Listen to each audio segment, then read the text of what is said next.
Assalamualaikum warahmatullahi wabarakatuh. Perkenalkan, nama saya Dimas Rizky Prayoga. Saya dari jurusan D3 Sistem Informasi Angkatan 46 kelas 04. Pada kesempatan kali ini saya akan mempresentasikan tugas kewarganegaraan tentang hak dan kewajiban warga negara.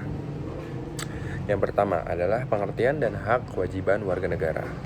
Hak warga negara adalah salah satu hak yang diberikan mutlak kepada warga negara oleh suatu negara.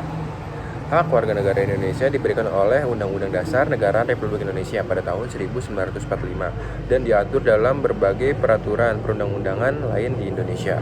Yang kedua adalah kewajiban berwarga negara.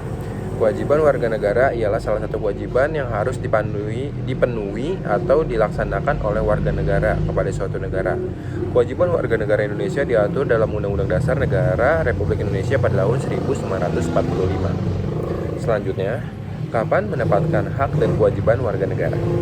Hak dan kewajiban warga negara sendiri berlaku sepanjang waktu sejak seorang menjadi warga negara suatu negara hingga akhir hayatnya.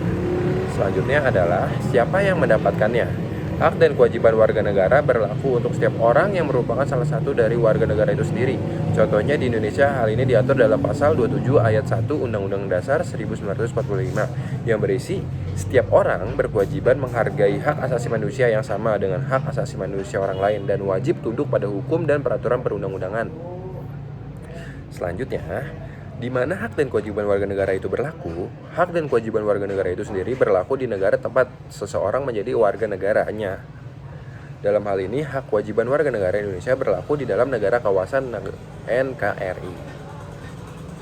Selanjutnya, warga negara diberikan. Kenapa warga negara diberikan? Hak warga negara diberikan bertujuan untuk memberikan perlindungan kepada warga negara agar dapat menjalani kehidupan dengan sejahtera dan tentram tentunya. Bagaimana warga negara diberikan? Bagaimana hak warga negara itu bisa diberikan? Hak warga negara diberikan melalui berbagai macam peraturan perundang-undangan. Seperti contohnya Undang-Undang Hak Asasi Manusia, Undang-Undang Peradilan, dan banyak macam lainnya. Selanjutnya adalah kenapa kewajiban warga negara bisa diberikan? Kewajiban warga negara bisa diberikan karena bertujuan untuk memastikan bahwa warga negara memenuhi tanggung jawab merasa sendiri terhadap negara dan masyarakat. Selanjutnya adalah bagaimana kewajiban negara bisa diberikan? Kewajiban sebagai warga negara harus dipenuhi dengan taat kepada peraturan perundang-undangan yang berlaku di negara tersebut serta dengan tidak melakukan tindakan-tindakan yang merugikan negara atau masyarakat. Oke, sekian presentasi dari saya. Maaf bila ada kata-kata yang salah. Wassalamualaikum warahmatullahi wabarakatuh.